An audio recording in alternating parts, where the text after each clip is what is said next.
Bonjour à tous. Alors, je vous fais cette vidéo parce que beaucoup de chrétiens me posent cette question en ce moment et de plus en plus.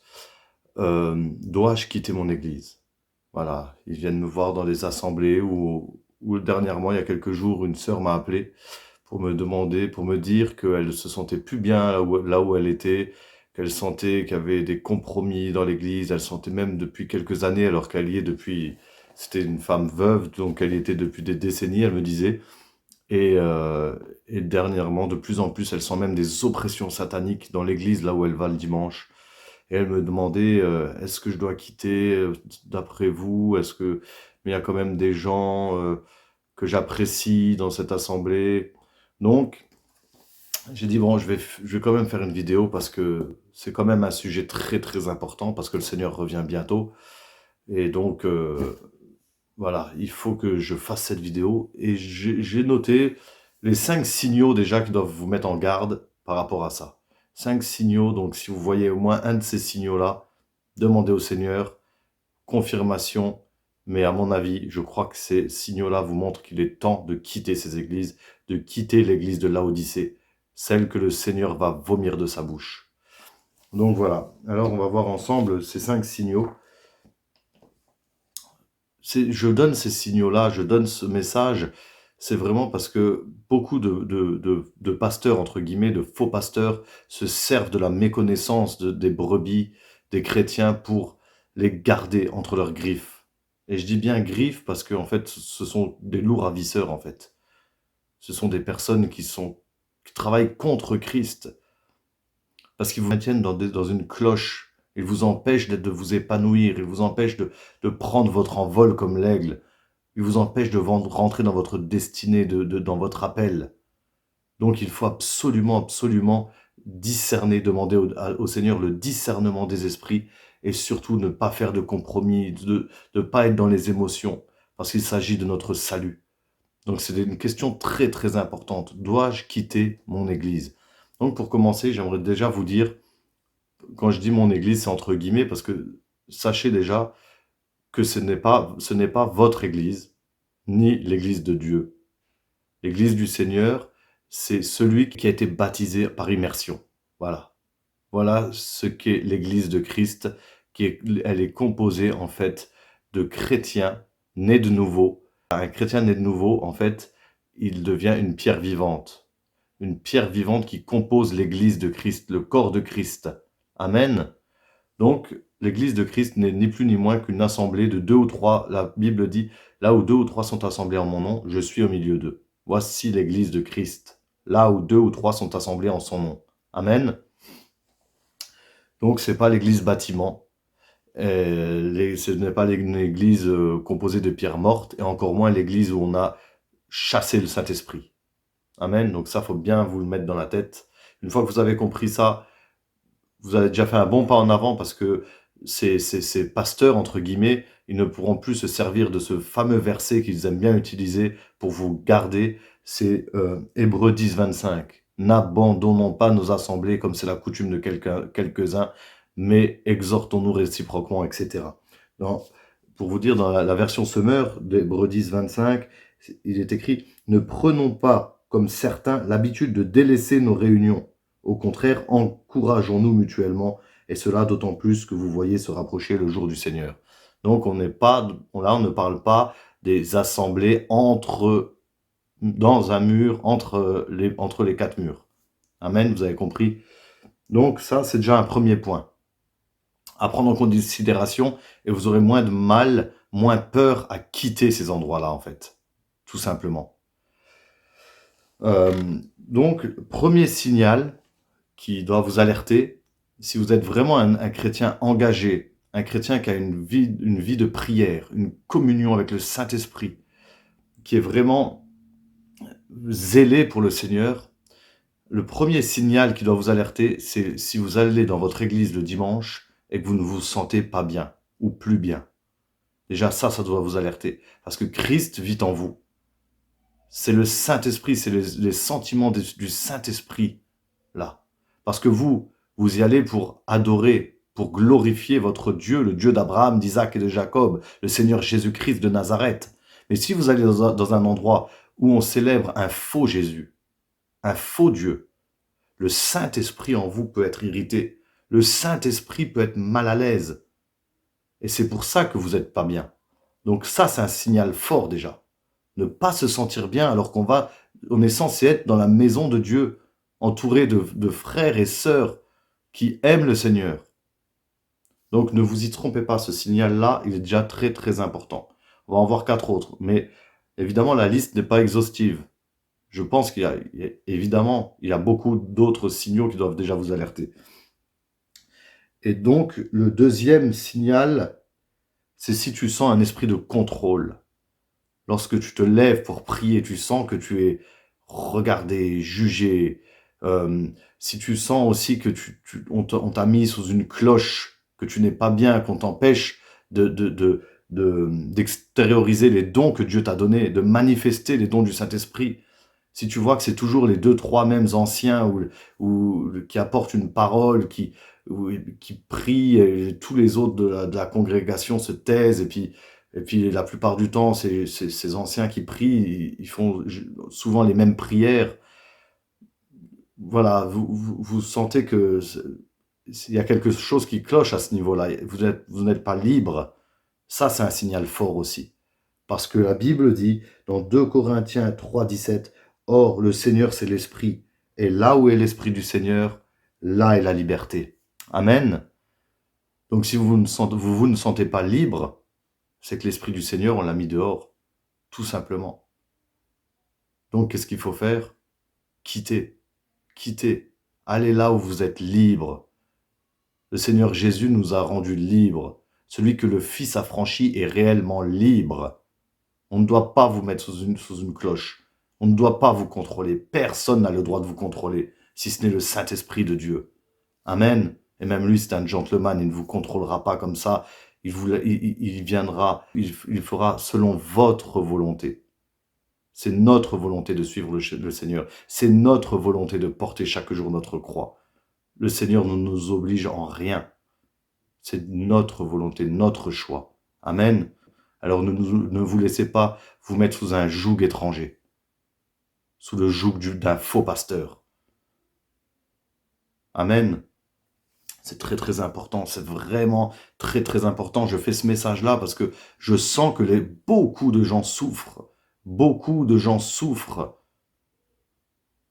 Vraiment, l'appel que j'ai eu il y a quelques jours, ça m'a touché. Je suis resté plus d'1 heure avec cette personne au téléphone. Elle s'est sentie bien à la fin de notre appel. Parce qu'elle a eu enfin des réponses à ces questions. Et moi, j'ai été radical. Il faut être radical. Il faut être radical avec ces choses-là. Il ne faut pas faire de compromis. On sera seul devant le trône de Dieu lors du jugement. Parce qu'il nous faudra tous comparaître devant le tribunal de Christ.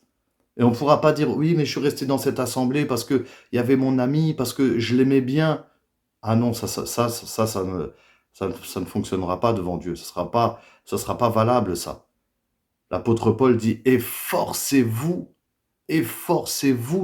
d'être trouvés comme des hommes éprouvés, des ouvriers qui n'ont pas à rougir, qui dispensent droitement la parole de la vérité. Et ça, c'est dans 2 Timothée 2, verset 15. Efforcez-vous. Efforcez-vous. Donc il faut faire un effort. Il faut sortir de sa zone de confort. Le Seigneur a dit, depuis le temps de Jean-Baptiste, ce sont les violents. Le royaume de Dieu est forcé et ce sont les violents qui s'en emparent. Il faut se faire violence. Amen. Donc le troisième signal fort aussi, c'est si vous voyez qu'il y a des compromis dans l'assemblée où vous êtes, chez les anciens, chez le pasteur. Si vous voyez que on a mis à la tête comme on a placé comme leader de la jeunesse un homme qui est là parce que c'est le fils de l'ancien, de celui qui est bien vu dans l'église, ou même le fils du pasteur, alors que vous sentez, vous savez qu'il n'a pas sa place là. Et du coup, c'est quoi? C'est la génération qui vient après qui en pâtit. Ce sont nos enfants qui se font enseigner par des personnes qui ne lisent pas la Bible, ou peu, qui ne sont pas remplis du Saint-Esprit. Pourquoi? Parce que c'est le papa qui l'a placé là. Des compromis, par exemple, celui qui chante, celui qui est au piano, vous savez qu'il a une vie qu'il vit dans l'impudicité, Dans la fornication, c'est reconnu, on le voit en boîte de nuit, et puis le dimanche, il est là, il joue au piano. Il n'y a pas l'onction de Dieu, mais il est là parce que c'est le fils de un tel. Donc quand on voit ces choses-là, il faut fuir. Fuyez, fuyez. Amen.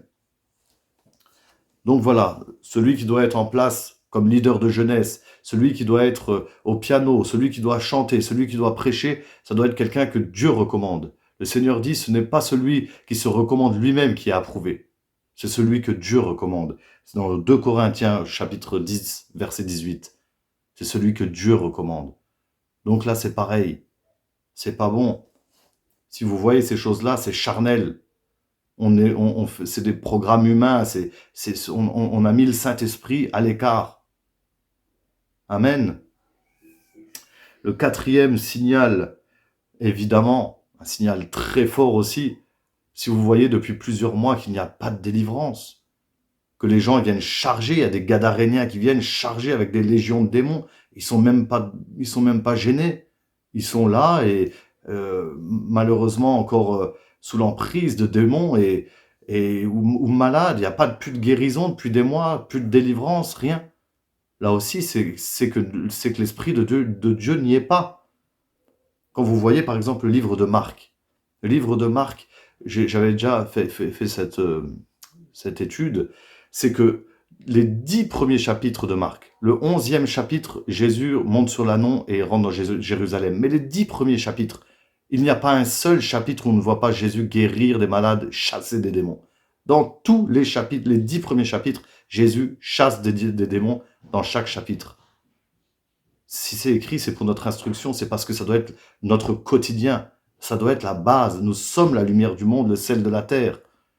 Donc s'il n'y a pas de guérison, pas de délivrance, c'est que le Christ n'y est pas. Dans Marc, au chapitre 1, par exemple, on voit Jésus qui sort du désert, il marche le long de la mer, c'est lui qui va chercher les disciples. Il est insignifiant pour l'instant, il est encore insignifiant. Il voit Jacques et Jean, les fils de Zébédée, réparer leur filet. Eux, ils l'ont sûrement vu, ils ne le calculent pas.